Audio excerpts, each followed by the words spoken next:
Welcome to Whole Word Ministries. Thanks for joining me as we read through the Bible together. In this session, we'll be reading Genesis chapters 20 and 21 from the English Standard Version. I'll be putting God's sacred name back into his word as I read. Anywhere that you see either Lord or God in all caps, that's where God's sacred name belongs, but the translators have removed his name from his word. For more information on his name, please read our study, Who is Yahweh Elohim? I will put a link to it in the description below. Okay, it's time to grab your Bible if you have one and follow along. Chapter 20, verse 1. From there, Abraham journeyed toward the territory of the Negeb and lived between Kadesh and Shur, and he sojourned in Gerar.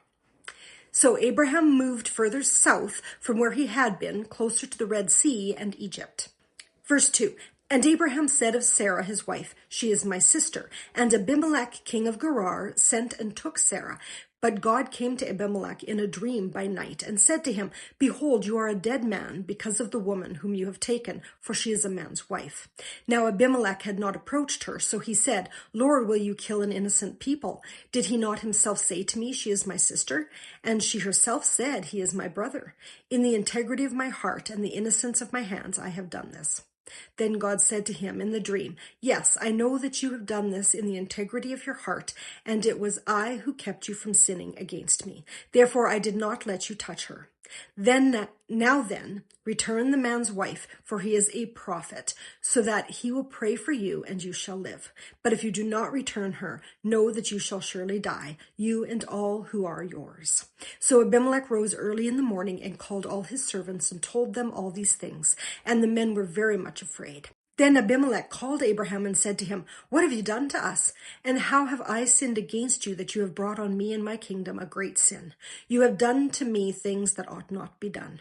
And Abimelech said to Abraham, What did you see that you did this thing? Abraham said, I did it because I thought there is no fear of God at all in this place, and they will kill me because of my wife. Besides, she is indeed my sister, the daughter of my father, though not the daughter of my mother, and she became my wife. And when God caused me to wander from my father's house, I said to her, This is the kindness you must do me. At every place to which we come, say of me, He is my brother. Then Abimelech took sheep and oxen and male servants and female servants and gave them to Abraham and returned Sarah his wife to him. And Abimelech said, Behold, my land is before you. Dwell where it pleases you. To Sarah he said, Behold, I have given your brother 1,000 pieces of silver. It is a sign of your innocence in the eyes of all who are with you, and before everyone you are vindicated. Then Abraham prayed to God, and God healed Abimelech, and also healed his wife and female slaves, so that they bore children. For Yahweh had closed all the wombs of the house of Abimelech because of Sarah, Abraham's wife. Was Abraham living in obedience to Yahweh when he gave Sarah to Abimelech for a wife? Was Yahweh happy about his actions? Abraham lied to Abimelech, the same lie that he had told to the Egyptian Pharaoh, a lie by omission.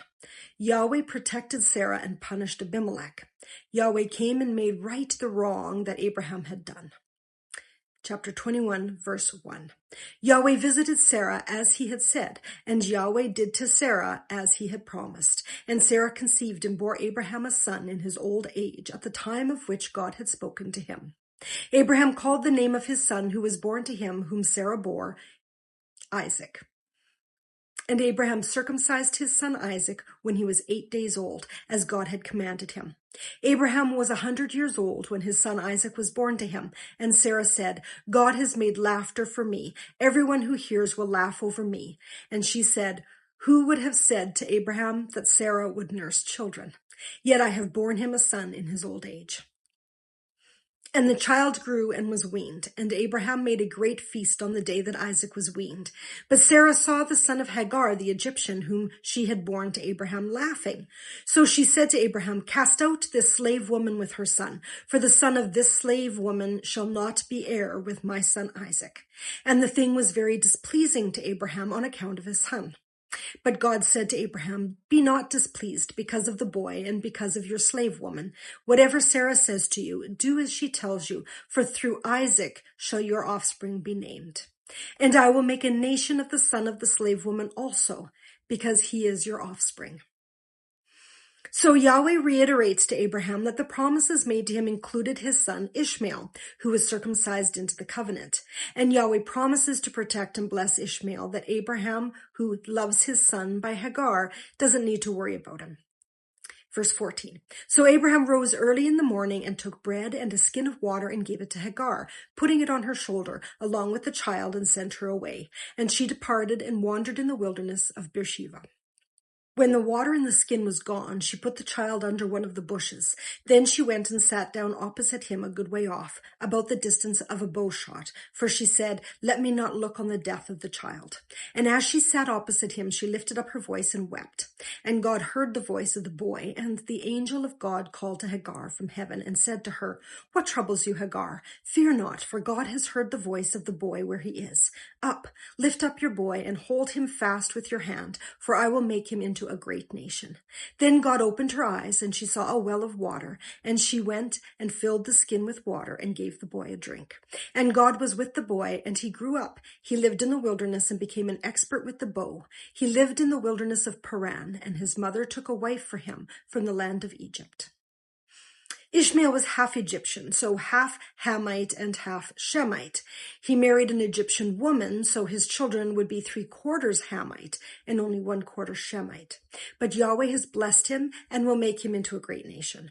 The Ishmaelites become the original Arabs, but later, after the Bronze Age collapsed, the Hittites moved down into Arabia, and they eventually all blend up together. The tradition within the Islamic religion is that the Muslims are the descendants of Ishmael and the rightful heirs of Abraham. Verse 22. At that time, Abimelech and Phicol, the commander of his army, said to Abraham, "God is with you in all that you do. Now, therefore, swear to me here by God that you will not deal falsely with me or with my descendants or with my posterity. But as I have dealt kindly with you, so you will deal with me and with the land where you have sojourned." And Abraham said, "I will swear." When Abraham reproved Abimelech about a well of water that Abimelech's servants had seized, Abimelech said, "I do not know who has done this thing. You did not tell me, and I have not heard of it until today." So Abraham took sheep and oxen and gave them to Abimelech, and the two men made a covenant. Abraham set 7 ewe lambs of the flock apart, and Abimelech said to Abraham, "What is the meaning of these 7 ewe lambs that you have set apart?" He said, "These 7 ewe lambs you will take from my hand, that this may be a witness for me that I dug this well." Therefore, that place was called Beersheba, because there both of them swore an oath. So they made a covenant at Beersheba. Then Abimelech and Phicol, the commander of his army, rose up and returned to the land of the Philistines. So on the map here, you can see where Beersheba is compared to Hebron, where Abraham had been living when Sodom and Gomorrah were destroyed. Verse 33, Abraham planted a tamarisk tree in Beersheba and called there on the name of Yahweh, the everlasting God. And Abraham sojourned many days in the land of the Philistines.